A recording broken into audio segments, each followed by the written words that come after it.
살아계신 하나님, 오늘도 살아있게 하심을 감사합니다. 하나님의 말씀은 아는데 그 말씀대로 살아가고 있는지 오늘 하루를 돌아볼 수 있도록 도와주십시오. 예수 그리스도의 이름으로 기도합니다. 아멘. 오늘 말씀은 마가복음 6장 45절에서 56절 중 45절, 46절 읽어드리겠습니다. 예수께서 즉시 제자들을 재촉하사 자기가 무리를 보내는 동안에 배 타고 앞서 건너편 벳세다로 가게 하시고 무리를 작별하신 후에 기도하러 산으로 가시니라. 오늘 본문 직전에 오병이어 사건이 기록되어 있습니다. 예수님은 이 엄청난 사건의 놀라움과 환희가 다 사그라들기도 전에 서둘러서 제자들의 등을 떠밀듯 강요하여 무리와 떨어뜨리십니다. 왜 그렇게 급하게 제자들을 보내시고 예수님도 따로 산으로 가셨을까요? 예수님은 앞서 오병이어의 기적을 경험한 사람들의 마음과 생각을 아셨기 때문입니다. 이 오병이어의 기적은 배부름의 만족이 아니라 모든 것의 주권자가 되시는 하나님의 아들이신 예수님의 신격을 드러내는 표적이었음에도 사람들에게는 자신들을 로마의 압제에서 해방시켜주고 선민에 걸맞는 모습을 이웃 나라들에 드러내어 누리며 살 수 있게 해줄 인간 리더로 보고 있다는 것을 아셨기 때문입니다. 그렇다면 왜 예수님은 이 사람들이 예수님을 그들을 해방시켜줄 왕으로 추대하려는 것에 대하여 피하려고 하셨을까요?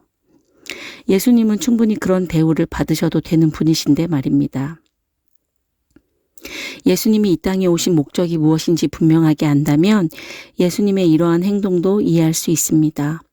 예수님께서는 단순하게 인간의 육적인 필요를 채워주기 위해서 이 땅에 오신 것이 아닙니다. 예수님은 영적 구원을 주시기 위해서 이 땅에 오셨습니다. 예수님이 참 사람으로 오신 목적은 단 하나, 영혼 구원이라는 것입니다. 그래서 그 목적과 사명에 충실하고자 사람들의 잘못된 메시아관을 거부하시고 급히 그 자리를 떠나 다른 곳으로 가고자 하신 것입니다. 그래서 예수님은 오병이어의 기적을 경험하고 흥분 가운데 있는 제자들이나 사람들과 달리 스스로의 영광에 도취되지 않으시고 오히려 기도할 수 있는 조용한 장소로 떠나신 것입니다. 예수님께서 기도할 수 있는 조용한 장소로 떠나신 것은 사람들의 환호와 예수님을 왕으로 삼으려는 시도로 인해 스스로 시험에 들지 않기 위한 몸부림이었습니다. 예수님이 해야 할 일은 십자가 대속을 통한 전 인류의 구원이고 이 본연의 사명을 놓치지 않기 위해서였다는 것입니다. 참 신이신 예수님도 참 인간으로 이 땅에 오셔서는 인간인 우리가 어떻게 예수님을 따라 예수님과 동행해야 하는지, 또 이 땅에서 우리가 존재하는 목적이 무엇이며 어떻게 살아가야 하는지 가르쳐 주시기 위해 기도하셨습니다. 예수님도 기도하고 사역을 하셨는데 과연 우리는 그런가요?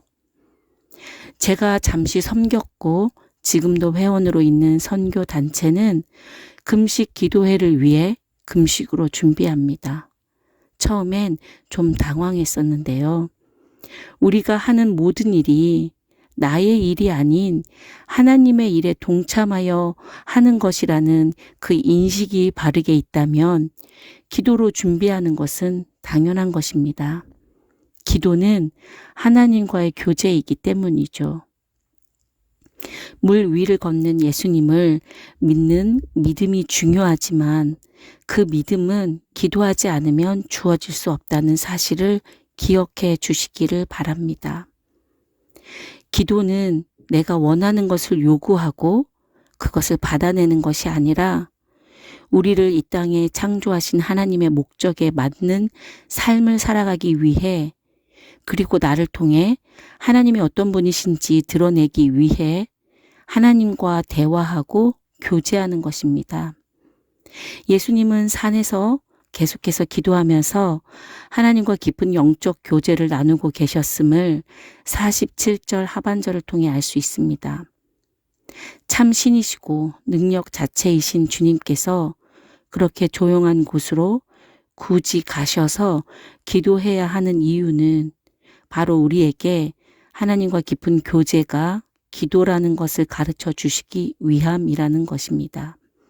그래야 하나님의 일하심을 볼 수 있습니다. 물 위를 걸어오시는 예수님을 유령으로 보고 두려워하는 제자들처럼 되지 않고 폭풍 속에서도 믿음이 흔들리지 않을 수 있는 것입니다.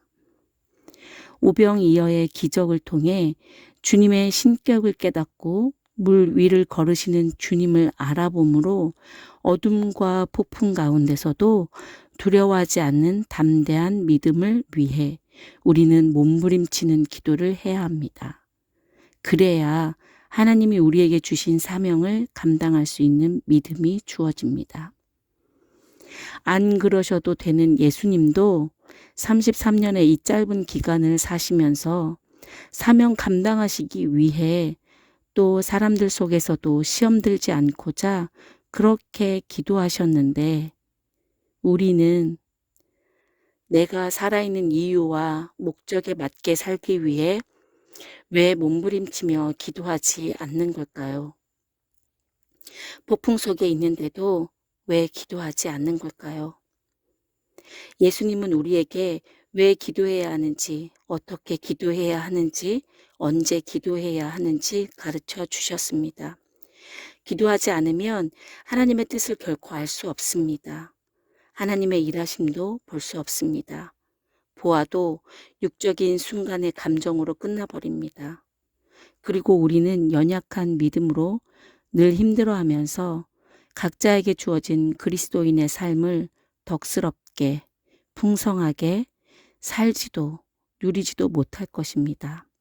그것은 하나님이 원하시는 것이 결코 아닙니다. 지금은 조용한 곳으로 가서 몸부림치며 하나님과 깊은 교제를 계속해서 해야 하는 기도의 때임을 알고 기도의 자리에 거하는 우리가 되길 소망합니다.